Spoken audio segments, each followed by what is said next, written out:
우리 옆에 계신 분과 함께 인사 나누겠습니다. 하나님이 우리와 함께 하십니다.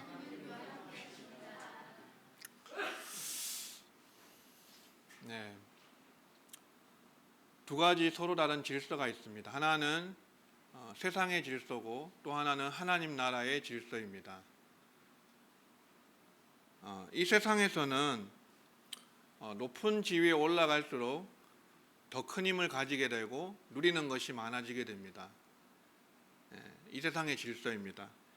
며칠 전에 은행 갈 일이 있어서 동네의 한 은행의 지점을 방문했습니다.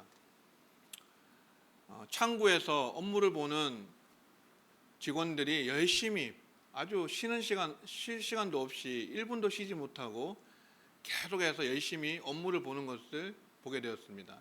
아마 말단 직원이겠죠. 은행 사진 없나요?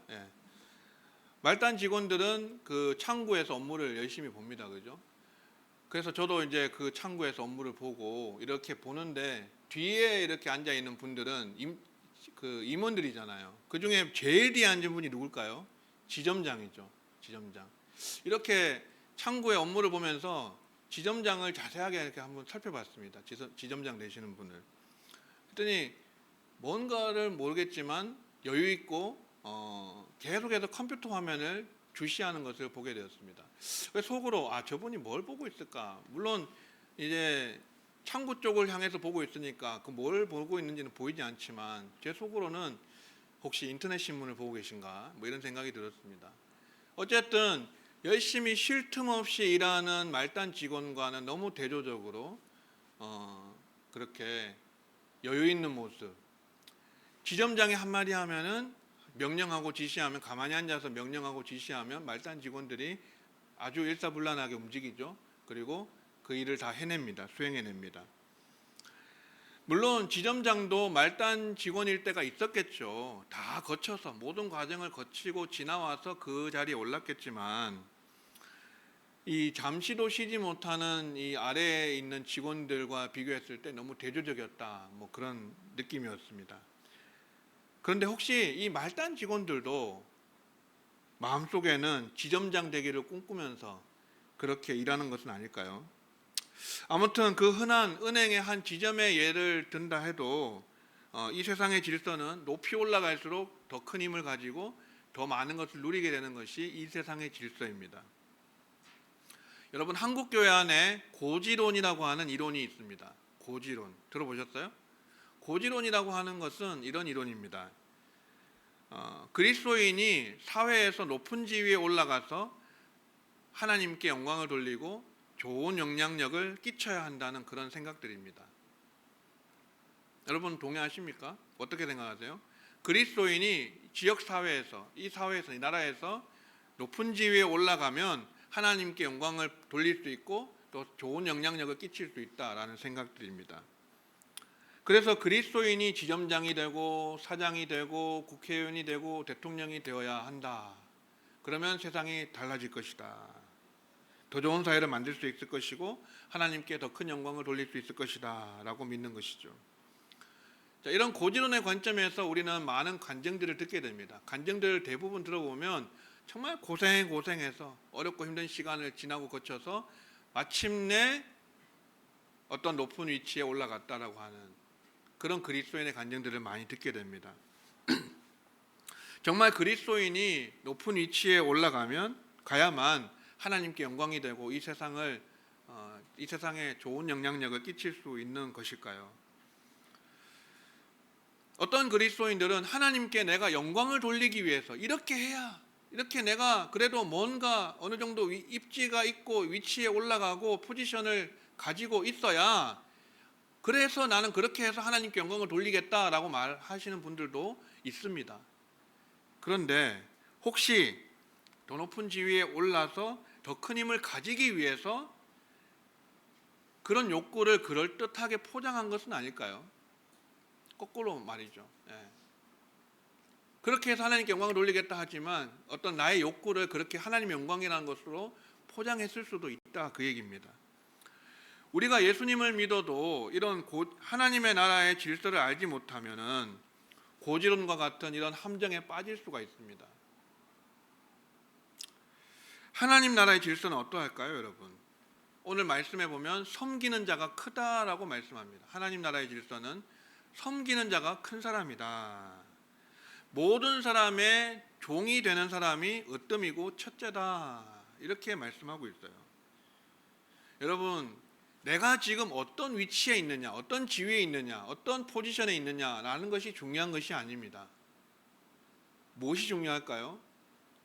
내가 어떤 위치에 있든지 내가 섬기는 자이냐라고 하는 것이 중요한 거예요. 내가 지금 섬기는 자로 살아가고 있느냐, 내 위치에서, 내 포지션에서, 내 지위에서 내가 내 주변에 있는 사람들을 섬기고 돌보는 사람으로 있느냐, 떠받들고 있는 사람으로 있느냐라고 하는 것이 중요한 것이에요. 오늘 주님의 말씀을 우리가 잘못하면 오해할 수 있습니다. 그것은 큰 자가 되려면 섬기는 자가 되어야 된다. 이렇게 생각한다면 우리가 이 말씀을 본문을 오해하는 것이 될 수 있습니다. 천국에서 하나님 나라에서 내가 큰 자가 되기 위해서는 낮아지고 섬기는 자가 되어야 된다. 어떤 목적과 동기가 되어질 때 그것은 본문을 오해하는 것이에요. 여러분, 예수님께서 십자가 지시고 성육신 하시고 십자가 지신 것이, 죽기까지 복종하신 것이 하나님께서 그렇게 하면 모든 이름 위에 뛰어난 이름을 주시기 때문에 그것을 바라보고 그것을 목표로 해서 그렇게 하신 것 아니잖아요. 우리 주님 그렇게 하시지 않았어요. 그리스도인은, 우리는요, 주님의 발자취를 따라가는 사람들이에요. 예수님의 발자취를 따라가는 사람들. 예수님을 믿고도 예수님을 따라가는 그 삶의 발자취를 따라가는 그 흔적이 없으면요, 정말 진정한 그리스도인이라고 말할 수가 없어요. 예수님은 그냥 다 포기고 희생이에요. 죽기 위해서 오신 거예요. 우리 죄인들을 위해서. 그러니까 우리가 이 세상에서든지 하나님 나라에서든지 천국에서든지 높은 위치에 올라가겠다, 큰 자가 되겠다라고 하는 마음 자세 자체를 버려야 되는 것입니다. 그 자체를 우리가 생각지 않는 것이 좋은 것이에요. 그런 큰 자가 되고자 하는 마음, 그것이 동기가 되고 목적이 되면요, 안 되는 것이에요. 불순한 것이에요. 여러분, 세상이 왜 난세일까요? 세상이 난세인 이유는 저마다 내가 당선이 되면, 내가 그 자리에 가면은 세상을 바꿀 수 있다고 말하기 때문이에요. 그런 사람들 때문에 세상이 난세인 거예요. 어떤 지위든지 간에 세상을 바꾸겠다는 사람이 아니라 섬기는 사람이 그 자리에 올라가야 세상이 바뀌는 것입니다. 세상을 바꾸겠다는 사람이 아니라 섬기는 사람이 그 자리에 있어야 이 세상이 조용하게 천천히 더디지만 바뀌어져 가는 것입니다. 여러분, 오늘 야고보와 요한을 한번 보십시오. 주님께 뭐든지 자기들이 요구하는 것을 들어달라고 간청을 합니다. 청탁을 한 것입니다. 주님이 그래 뭐 해줄까? 라고 물어보시니까 뭐라고 대답하죠? 주님이 영광 가운데 오실 때에 우리가 하나는 주의 좌편에 하나는 주의 우편에 함께 해 주십시오. 이렇게 요구를 합니다. 야고보와 요한이 베드로를 포함해서 먼저 이미 예수님께서 변화산에서 영광스러운 모습으로 변화되는 것을 이미 보았습니다. 와, 예수님 너무 위대하시다, 대단하시다. 모세와 엘리야와 대화도 하시고, 그러나 마지막에는 오직 예수 외에 아무도 보이지 않았다 했잖아요. 예수님 외에는 보이지 않았다. 그 모세보다 위대하시고 엘리야보다 더 대단하신 그 예수님, 우리 예수님이 메시아구나, 그리스도구나, 왕으로 오시겠고 다시 이 세상을 통치하시겠구나. 물론 예수님의 십자가 죽음은 이해하지 못한 상태입니다. 그렇게 예수님께서 왕이 되실 걸 알고 왕이 되실 때에 왕의 자리에 앉으실 때에 그때에 주님의 좌우편에 앉게 해달라는 것입니다. 여러분, 주님은 지금 어떤 각오로 예루살렘에 올라가고 계시죠? 그 앞부분에 본문의 앞에 내용을 보시면 예수님께서 십자가 지시기 위해서 죽으시러 예루살렘으로 올라가고 계세요. 비장한 각오로, 결심으로 결단하시고 이제 예루살렘에 가시면 핍박을 당하시고 죽임 당할 게 뻔한데 그것을 각오하시고 예루살렘으로 올라가시거든요. 그러면서 그 앞 33절에도 34절에도 보시면 채찍질하고 죽일 것이나 3일 만에 살아나리라. 죽음에 대해서 말씀하고 계세요. 예수님 십자가 죽음을 생각하고 염두에 두시고 지금 예루살렘으로 올라가고 계신데 제자들은 지금 뭐 하고 있습니까? 권력 다툼이나 하고 있어요. 좌편에 앉게 해주시고 우편에 앉게 해주시고 서열 2위와 3위를 내게 달라고 하는 것이죠. 그러니까 이 말을 듣고 나머지 10명의 제자들, 베드로를 포함한 10명의 제자들이 화가 났습니다. 막 화를 냈습니다. 분노했습니다. 그들이 왜 화를 냈을까요? 똑같거든요. 베드로도 다른 10명의 제자들도 다 야고보와 요한처럼 예수님이 왕으로 좌정하실 때에 그 좌우편에 서열 2위, 3위를 하고 싶다라는 것이거든요. 이런 권력 다툼, 이런 높은 위치와 높은 자리를 차지하고 싶은 마음, 그 마음들이 모든 제자에게 다 있었기 때문에 2명의 제자를 향해서, 야고보와 요한을 향해서 나머지 10명의 제자들도 화를 낸 것입니다. 이게 주님과 제자들의 동상이몽이에요. 주님은 십자가 지러 가시는데 제자들은 권력 다툼을 하고 있습니다. 자리 다툼을 하고 있습니다. 3년 동안 주님께 배워도 주님의 의중을 알지 못하고 주님의 마음을 헤아리지 못하고 주님이 왜 예루살렘으로 들어가시는지 알지 못하고 주님이 어떠한 죽으심으로 인류를 구원하게 되실지를 알지 못하고 깨닫지 못하고 그저 자리나 탐하고 있는 제자들의 모습, 참 우리가 볼 때도 너무나도 한심한 것 같습니다. 제자들이 서로 높은 자리에 앉겠다고 하니까 주님이 제자들을 또 불러서 말씀하십니다. 이방인의 집권자들이 그들을 임의로 주관하고 그 고관들이 그들에게 권세를 부리는 줄을 너희가 알지 않느냐. 이것은 세상의 질서입니다. 집권자가 사람들을 임의로 주관하고 권세를 부린다. 세상의 질서죠. 가만히 앉아서 명령하고 지시하면 다 따릅니다. 사람들이 따르죠. 높은 자리에 오를수록 힘도 커지고 누리는 것도 많습니다. 그래서 저마다 높이 올라가려고 하는 것입니다.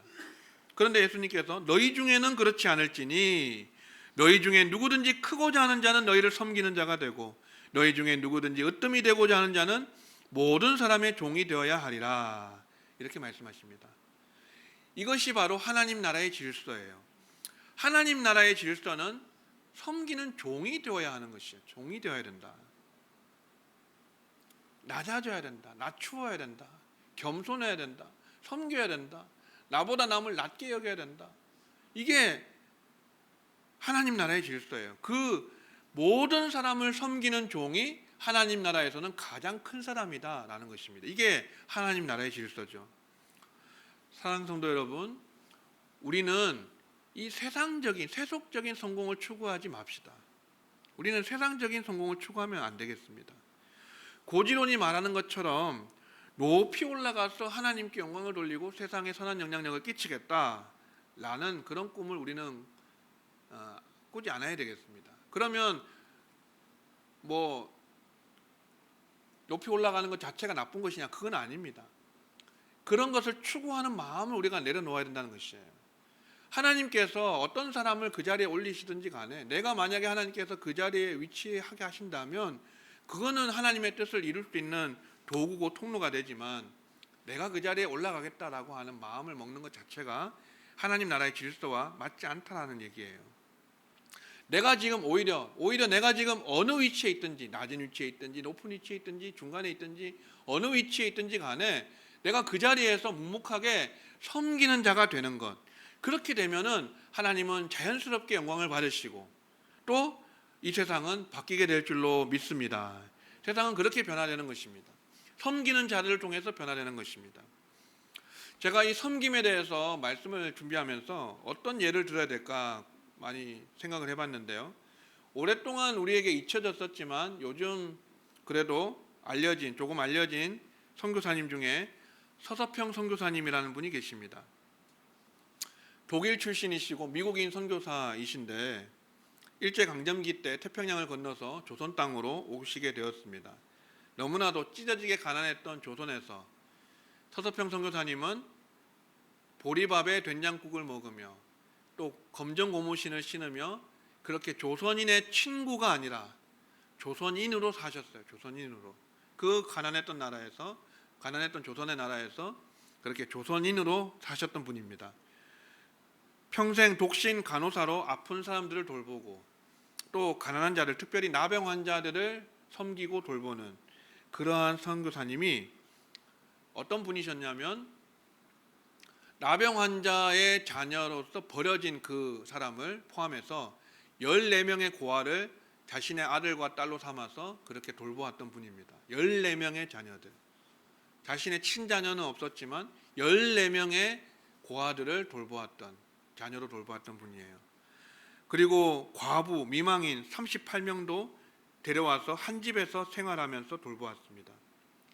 미국에서 오는 그 생활비 전부를요, 거의 전부를 자신을 위해 쓰지 않고 가난하고 불쌍한 자들, 특별히 나병 환자들을 위해서 사용했습니다.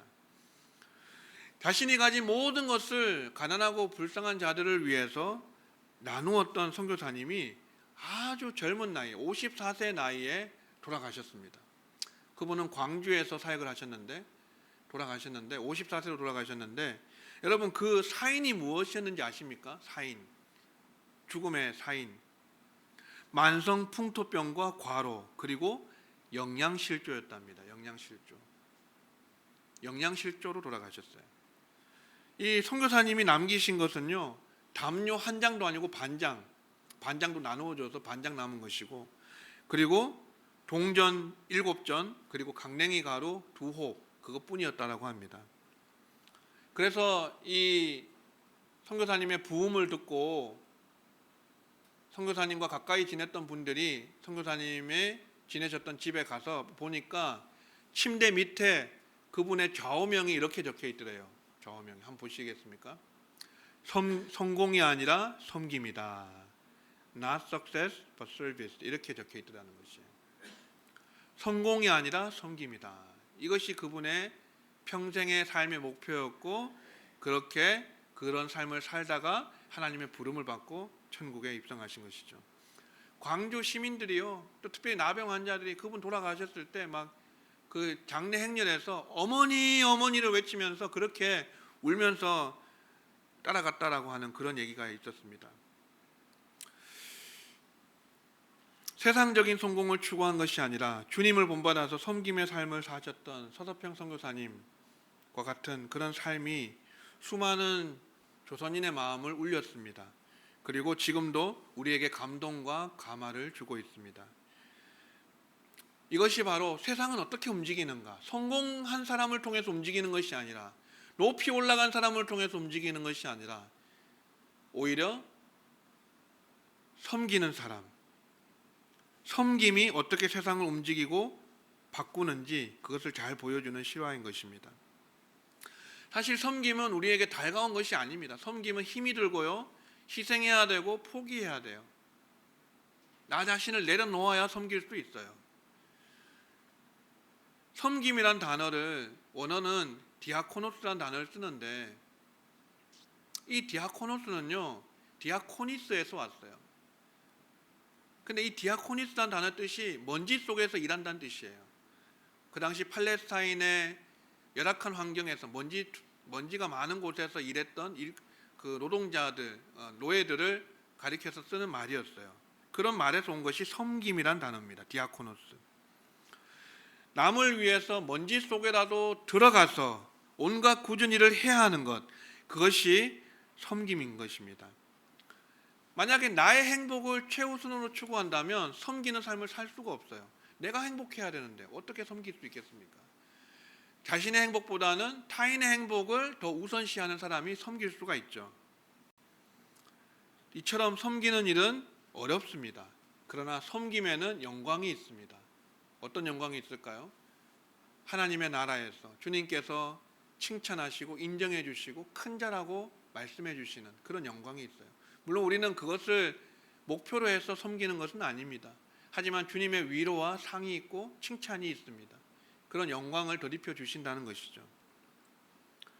하나님 나라에서는 가장 많이 섬긴 사람이 가장 큰 사람이라고 인정해 주시는 영광이 있습니다. 최고의 섬김의 본은 누구일까요? 바로 우리 예수님이시죠. 예수님께서 최고의 섬김의 본이 되십니다. 45절에 보니까 인자가 온 것은 섬김을 받으려 함이 아니라 도리어 섬기려 하고 자기 목숨을 많은 사람의 대속물로 주려 함이니라. 아멘. 주님께서 오신 것을 이렇게 주님의 자기 선언문이라 할까요? 사명 선언문이라고 할 수 있습니다. 주님께서 왜 이 땅에 오셨는지를 가장 명확하게 보여주는 구절이 바로 이 구절입니다. 인자가 온 것은 섬김 받으려 함이 아니라 도리어 섬기려 왔다. 그리고 많은 사람의 대속물로 자기 목숨을 주기 위해서 오셨다라는 것이에요. 생각해 보면요, 주님의 섬김은 언제 가장 빛이 났느냐? 주님께서 많은 환자들을 고쳐주셨잖아요.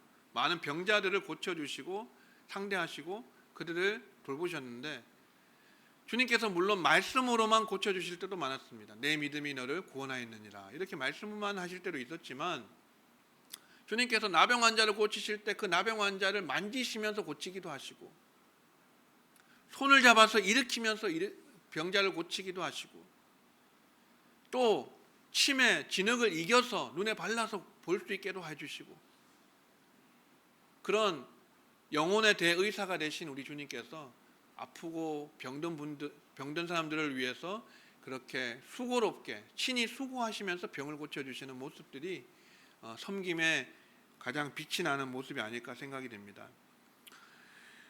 그리고 제자들의 발을 씻어주셨죠. 제자들의 발을 친히 하나씩 다 씻어주시면서 그렇게 종의 모습으로, 섬기는 모습으로 본을 보여주셨어요. 그리고 주님의 섬김의 정점은요, 바로 십자가 사건이었습니다. 십자가 위에 죄인들을 대속하는 대속물로 자신의 목숨을 주신 것. 우리가 이건 너무 많이 말하고 들어서 별로 감각이 없지만 사실 이게 가장 주님의 그 섬김의 정점이잖아요. 이렇게 주님은 자신을 십자가 위에 내어주시는 그런 모든 삶과 죽음을 통해서 우리를 섬겨주신 것입니다. 우리를 구원하시기 위해서 죽기까지 복종하신 예수님을 하나님 아버지께서 모든 이름 위에 뛰어난 이름을 주신 것입니다. 그리고 가장 높이 올려주셨어요. 사랑하는 성도 여러분, 오늘 2025년도에 교회를 섬기실 일꾼들을, 직원들을 임명했습니다. 우리가 흔히 아무개 집사님이라고 부르잖아요. 집사님, 집사라고 하는 단어와 섬김이란 단어가 언어가 같습니다. 똑같은 단어입니다. 그러니까 집사는 섬기는 사람이란 뜻이죠. 섬김의 사람. 꼭 집사님만 그런 것이 아니죠. 모든 담임 목사인 저부터 시작해서 모든 재직들과 모든 일꾼들이 다 섬기는 분들이어야 합니다. 섬기는 분들, 섬기는 사람들. 가장 앞장서서 섬겨야 될 사람들이 바로 저와 또 장로님들과 이러한 중직자 분들입니다. 그래서 우리가 몸부림을 쳐야 되는데, 저는 가끔요, 여러분, 제가 담임 목사가 되고 나서 혹시 제 마음이 높아지거나 교만해지거나 내가 말 한마디 하면은 모든 것이 움직여지고 모든 분들이 따르는 이런 것들에 대해 익숙해질까봐, 또 섬김 받는 것이 익숙해지고 그렇게 될까봐 몸부림을 칩니다. 때로는 제가 부목사 때 일했던 그 사무실에 가서 일하기도 하고요. 일부러 그렇게 합니다. 그리고 저 뒤에 안내석, 제가 앉아 있었던 그 자리에 앉아서 설교 준비를 할 때도 있습니다. 일부러라도 그렇게 하는 거예요. 내가 열심히 낮은 자세로 섬겼던 때 모습을 잊지 않으려고, 그렇게 하려고 몸부림치는 거예요. 왜냐하면요, 여러분, 높은 자리에 올라갈수록요, 힘이 많아지고 힘이 더 커지고 그리고 누리는 것이 많아질수록 사람은요, 타락하기가 굉장히 쉬워요. 우리는 사회 뉴스를 통해서 그런 것들을 너무나 많이 보지 않습니까? 낮은 곳에 있었을 때는 그러지 않은데 꼭 그 자리에 올라가면은 사고를 치고 문제를 일으키는 분들이 있잖아요. 그 자리가 위험하기 때문에 그래요. 섬김 받는 자리가 위험하기 때문이에요. 힘과 권력을 가진 자리가 위험하기 때문이에요. 많은 것을 누리는 자리가 그만큼 위험하기 때문에 우리는 몸부림을 쳐야 돼요. 내가 섬김 받는 자리로부터는 멀어지고 섬기는 자리에 있으려고 하는 그 몸부림을 우리가 쳐야만 우리가 타락하지 않고 끝까지 섬기는 자로 하나님께 남을 수가 있습니다. 사랑하는 성도 여러분, 아무쪼록 2025년 한 해 동안도 각자 맡은 직분에서 최선을 다해서 섬길 수 있는 우리 모두가 되기를 바랍니다. 그래서 우리는 이 세상에서는 어떤 위치든 어떤 자리든 어떤 지위든 상관없습니다. 그러나 하나님 나라에 우리가 들어갔을 때에 하나님께서 너가 말단 자리에 있었지만 다른 사람들이 아무도 주목해주지 않고 다른 사람들이 아무도 너를 지켜세우지 않는 그런 위치에 있었다 할지라도 너가 그렇게 열심히 섬기고 열심히 충성하였구나. 그러면서 주님께서 가장 높은 자리에 올려주시는, 가장 큰 자라고 인정해 주시는 그러한 주님의 인정과 칭찬과 상을 받는 저와 여러분 모두 되시기를 주님의 이름으로 축원합니다.